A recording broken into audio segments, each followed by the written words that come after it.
আজকের লেকচারে আমরা শুরু করব বটম আপ অ্যাপ্রোচ। অলরেডি এর আগের লেকচারে টপ ডাউন অ্যাপ্রোচে সফটওয়্যার ডিজাইনের অ্যাপ্রোচটা আমরা দেখে নিয়েছি। যারা এখনো কনসেপ্টটা দেখোনি বা তার আগে লেকচারে বেসিক আমরা বলেছিলাম সফটওয়্যার ডিজাইন অ্যাপ্রোচটাও আমরা অলরেডি দেখেছিলাম।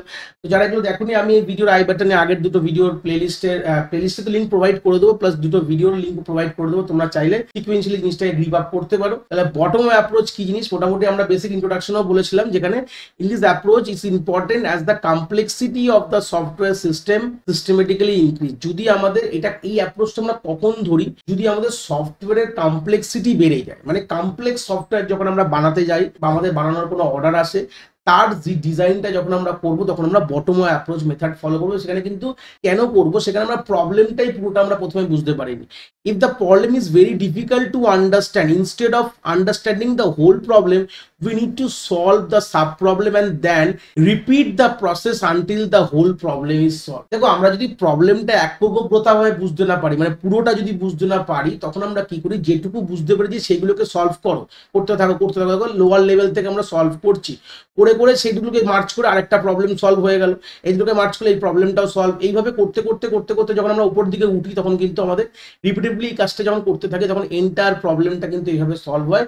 এটাকে বলা হচ্ছে বটম আপ অ্যাপ্রোচ। এটা কিন্তু one kind of object oriented অ্যাপ্রোচও আমরা কিন্তু বলতে পারি। এটাকে one kind of bottom up অ্যাপ্রোচকে আমরা ইন ফিউচারে object oriented way of designing বা অবজেক্ট বটম আপ অ্যাপ্রোচকে আমরা পরবর্তীকালে যখন আমরা ডিজাইন করতে যাই, এটা তো ডিজাইন অ্যাপ্রোচটা করলাম, এটা কিন্তু আমাদের ফলো করে কিন্তু অবজেক্ট ওরিয়েন্টেড ডিজাইন বলতে পারো আমাদের সফটওয়্যার ডেভেলপমেন্ট মডেলে।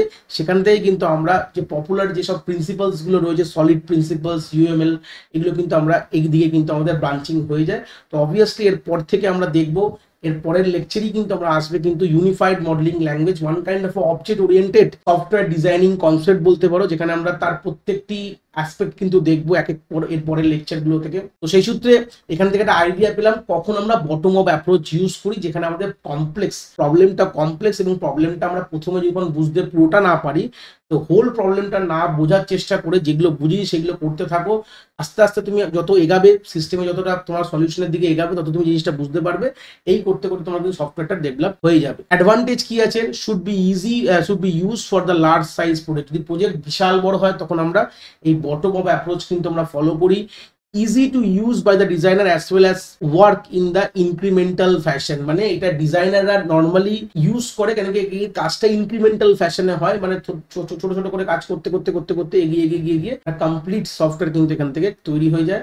ডিসঅ্যাডভান্টেজ কি বলছে, it has complex architecture, very difficult to understand and manage. Obviously তো এটা বুঝতেই পারছো, এর আর্কিটেকচার অনেক কমপ্লেক্স হয়ে যাবে, কার সঙ্গে কোনটা লিঙ্ক করবো, কার পর কোনটা হবে, কোনটা এইভাবে আসবে, তো এটা ভাবাটা অনেকটা ডিফিকাল্ট। তো প্রফেশনাল না হলে কিন্তু এই ধরনের সফটওয়্যার ডিজাইনিং কিন্তু পসিবল না। এই ডিজাইন যদি ভালোভাবে না হয়, ডেভেলপমেন্ট সেভাবে হবে না।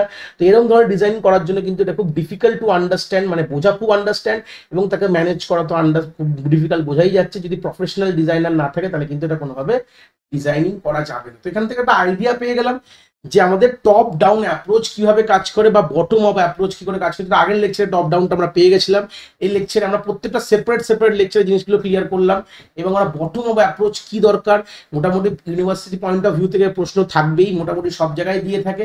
তা আরামসে তোমরা এটাকে 2-3 নম্বরের প্রশ্নতে তোমার তার অ্যাডভান্টেজ ডিসঅ্যাডভান্টেজ কোথায় ব্যবহার করবো, এরকম তার ডায়াগ্রাম হতে পারে, তাহলে মোটামুটি এখান থেকে তোমরা লিখতে পারবে। এর পরের লেকচার থেকে আমরা শুরু করব ইউনিফাইড মডেলিং ল্যাঙ্গুয়েজ, যেটা কিনা ওয়ান কাইন্ড অফ এই বটম আপ অ্যাপ্রোচেরই যে পার্ট রয়েছে অবজেক্ট ওরিয়েন্টেড ডিজাইন, সেটারই প্রথমে বলতে পারো যে এটা আমার ফার্স্ট অ্যাসপেক্ট বলতে পারো, যেটা দিয়ে আমরা সিস্টেমকে ডিজাইন করব, সেটার আমরা আইডিয়াস গুলো এতক্ষণ আমরা পড়লাম যে এত ধরনের ডিজাইন হতে পারে। এবার আমরা একটা সলিড ডিজাইনের দিকে যাব, যে ডিজাইনটা করব কিভাবে, তার ডায়াগ্রাম, তার অ্যাসপেক্ট গুলো কিন্তু আমরা এর আগের ফার্দার লেকচারের পরবর্তীকাল থেকে আমরা কিন্তু এগুলো দেখতে থাকবো। তো এই ছিল অ্যাসপেক্ট বলতে পারো আমাদের বটম আপ অ্যাপ্রোচের। আশা করি তোমরা আইডিয়াটা এখান থেকে খুব ভালো করে বুঝতে পেরেছো।